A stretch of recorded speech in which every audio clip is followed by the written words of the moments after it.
MIM party के प्रदेश अध्यक्ष का बयान, नफरत की राजनीति फैलाने वाली तीसरी बार सरकार बनाना चाहती है भाजपा, उनकी यह मंसूबा इस बार नहीं होने देंगे। बाबरी मस्जिद का मसला हो या राम मंदिर की मसला हो, इस सारे नफरतों के काम में बीजेपी की ने सत्ता को किया हासिल। इसमें पार्टी के बिहार प्रदेश अध्यक्ष सब विधायक अख्तरुल इमरान साहब ने भाग लिया। इस अवसर पर आए अतिथियों को मिथिला की परंपरा अनुसार पाक चादर से सम्मानित किया गया तथा बिहार के प्रदेश महासचिव को कलाम ने प्रदेश अध्यक्ष को चांदी का मुकुट देकर भेंट किया। वहीं सदस्यता अभियान के अवसर पर कार्यकर्ता को संबोधित करते हुए भाजपा देश की नफरत फैलाने वाली तीसरी बार राज करना चाहती है। 2024 के लोकसभा के चुनाव में फिर से नफरत की आग फैलाकर तीसरी बार अपनी रोटी सेकने की कोशिश में लगी हुई है।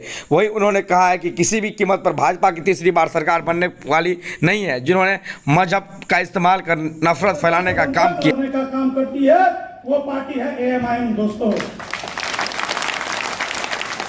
अभी हाल फिलहाल में ही बिहार जल रहा था, सासाराम, नवादा, नालंदा, और सत्ता पक्ष का पार्टी जो है अवतार पार्टी मना रहे थे, लेकिन हमारे अध्यक्ष, प्रदेश अध्यक्ष मजबूती से अपने लोगों को बात कर रखने का काम किए।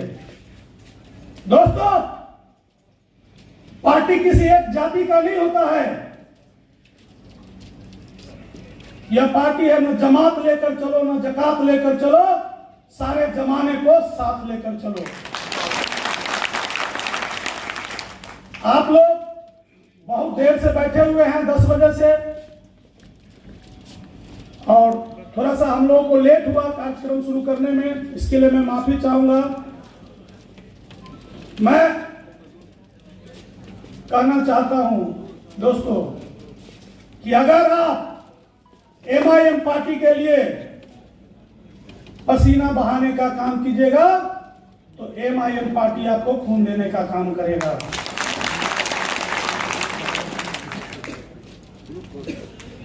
एक शायरी है कि शरीफों की शराफत मुसीबत में कम नहीं, और सोना 100 टुकड़ा हो जाएगा उसका कीमत कम नहीं। मैं राष्ट्रीय जनता दल में रहूं या एमआईएम में रहूं, मैं आप लोग के साथ कदम में कदम मिलाकर चलने का काम करूंगा। चाहे आपको 12 बजे रात में मोहम्मद कलाम का खून का जरूरत होगा तो ये देने का काम करूंगा दोस्तों।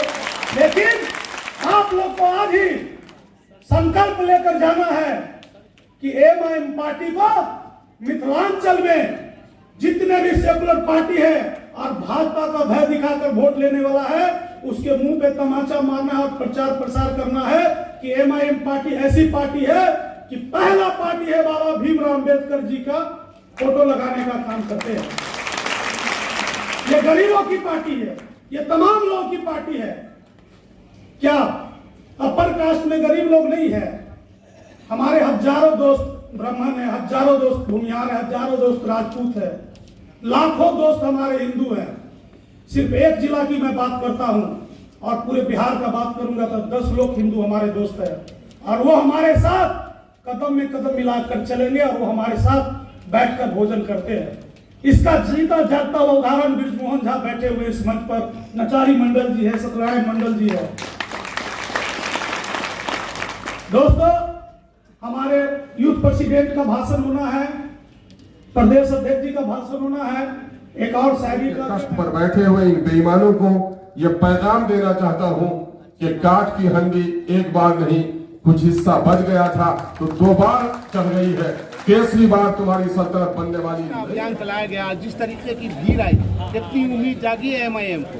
यकीनन एमआईएम बहुत ही पूर्वउम्मीद है, और एमआईएम पूर्वउम्मीद इसलिए है कि रेगिस्तान में अगर किसी को कोई चश्मा मिल जाए, है ना, वहाँ पर कोई चमन दिखे तो जो खुशी होगी, बाज को आगोश में औलाद हो जाए जो खुशी मिलती है, वही खुशी है एमआईएम को कि यहाँ पर जो मिथिला की बहादुरों की धरती है, वहाँ पर भी मिथिला की नाइंसाफ़ी के खिलाफ, गरीबों दलितों की नाइंसाफ़ी के खिलाफ, देश में बैठे हुए तानाशाह और बिहार में बैठे हुए नाइंसाफ़ हुकूमत के खिलाफ लोगों में एक बड़ी बेचैनी है।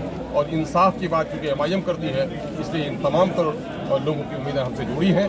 हम इनको साधुवाद देते हैं। सर, आपने दरभंगा से मिथिला के लाल को चुन लिया है, मोहम्मद कलाम को, जो एक फाड़ नेता ही नहीं, ज़मीन पे काम करने वाला नेता है।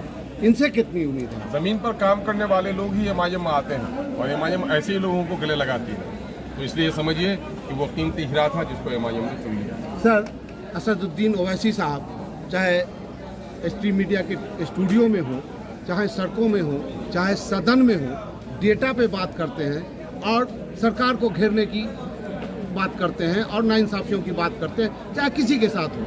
बावजूद उसके असदुद्दीन ओवैसी साहब को बीजेपी का बी टीम कहा जाता है। इसके पीछे राजनीति क्या है? देखिए, जिन लोगों ने मुसलमानों के वोटों को रखेल बना के रखा, आज वही लोग चाहते हैं कि असदुद्दीन ओवैसी साहब की पार्टी आगे नहीं बढ़े। जो लोग इंसाफ पसंद लोग हैं वो चाहते हैं कि पार्टी आगे बढ़े। ये चाहते हैं कि मुसलमानों को कहाड़ बना के रखें, डोली पर बैठने नहीं दें, तो उनका ज़माना गया है। और ये बात कौन लोग करते हैं? जिन लोगों ने मुसलमानों का वोट लिया और मुसलमानों का शोषण किया। इसलिए हम कहते हैं कि प्रेस के माध्यम से भी कोई माई का लाल है तो साबित कर दे। गली कूचों में बोलने वालों की परवाह मत कीजिए। बुजुर्गों ने कहा, हाथी चले बाजार, कुत्ता भूखे हजार। जो नज़ारा अभी यहाँ ऑडिटोरियम में दिखा, चाहे वो दलित के लोग हों, चाहे बाभन हो, भूमियार हो, मुसलमान हो, शेख हो, पठान हो, सबका जमघटा हुआ इस स्टेज पे। ये इससे आप इस संदेश को लेकर पूरे देश में जाएंगे, इस मिथिला के इस संदेश को लेकर पूरे देश में जाएंगे आप? नहीं, हमारे यहाँ पहले से भी लोग जुड़े हुए हैं। मिथिला के लोगों का हम शुक्रगुजार हैं कि उसने उस चिराग की रोशनी को और बढ़ाया है। हम साधुवाद देते हैं जो विभिन्न जाति और समुदाय के लोग आए हैं। मैं इनको साधुवाद देता हूँ कि आओ सब मिलकर के बिहार के अंदर में जो विषमता है, गरीबी और अमीरी में जो दूरी है, क्षेत्र के विकास में जो लोगों ने मनमानापन किया है, उसके खिलाफ मिलकर ही लड़ना पड़ेगा। ये देश एक कश्ती की तरह है। कश्ती का मल्लाह अगर बेईमान हो जाए, नशे में हो, तो उससे पतवार छीनना सबकी जिम्मेदारी है। आइए हम मिलकर के इस बिहार की विसंगति के खिलाफ लड़ने के लिए एक दूसरे के बाजू से बाजू मिला। ब्रांड नेता को आपने चुना है, क्या इनके कंधे पे भी लोकसभा चुनाव की जिम्मेवारी है? यकीनन है कि अंगारों से ही तो तब्दीली आती है। चिराग जलने ही से तो रोशनी आएगी। अंधेरों को दूर करने के लिए चिराग जलाना जरूरी है। एक रोशन चिराग पार्टी के हक में आया है, तो मैं समझता हूँ इस अंधेरेपन को दूर करें। क्या अख्तरुल इमान का लगातार मिथिला में दौड़ा अब होगा? अरे आते जाते मिथिला यार, आते जाते पटने से किशनगंज तो मिथिला, 2024 किशनगंज से पटना तो मिथिला। आता जाता रहता हूँ, मिथिला के लोगों का आदर और सम्मान करता हूँ। अरे पीर भी हमारे यहीं के हैं। कुमार जो करना चाहते हैं वो भाजपा मुक्त का नारा देते हैं, हकीकतन में वो मुस्लिम मुक्त राजनीति करते हैं। इसलिए जब हम लोग को छोड़ दिया है उसने, तो हमारे ये जिम्मेदारी होती है कि हम अपनी कोई राह निकालें और तीसरा गठबंधन बनाने की कोशिश करें और उसी के आलोक में हम आगे बढ़ें। इसके विधानसभा इलेक्शन में जोकीहाट के मुतालिक ये बात निकल करके आ रही है कि जोकीहाट में जो है हेराफेरी हुआ था और आपने उस सीट को बेचा था 1 करोड़ रुपए।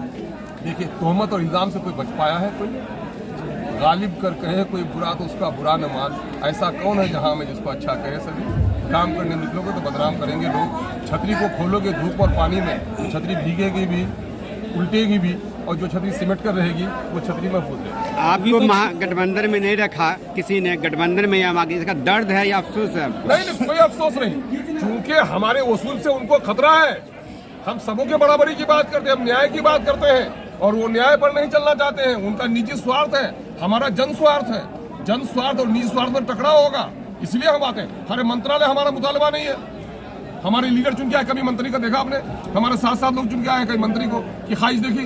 हम तो जन आंदोलन के लोग हैं और जन जन को इंसाफ पहुंचाने की बात करते हैं। लेकिन कुछ लोग घर घराने, खानदान, अपनी जाति, अपने क्षेत्र में सिमट गए हैं। ऐसे लोगों को परेशानी हो रही है उनसे। थर्ड फ्रंट की कोई तैयारी है सर? यकीनन, आपको तो कहा, अरे राहें निकालता है, हादसा ही राहों को जन्म देता है। और जब ये लोग नहीं किए हैं तो बहुत सारे सबूत से भी हम लोग की बात चल रही है। देखिएगा करीब आपके साथ नाइंसाफी हुई है, और दरभंगा आज़ादी के वक्त जिस जगह पे था वो पटना से कहीं कम नहीं था, लेकिन आज इसका शोषण और दोहन हुआ है। इसलिए मिथिला के लोगों को उठ खड़ा होना चाहिए। मैं साधुवाद देता हूँ उन लोगों को जो लोग मिथिला के लिए आंदोलन चला रहे हैं और नाइंसाफी के खिलाफ लड़ रहे हैं।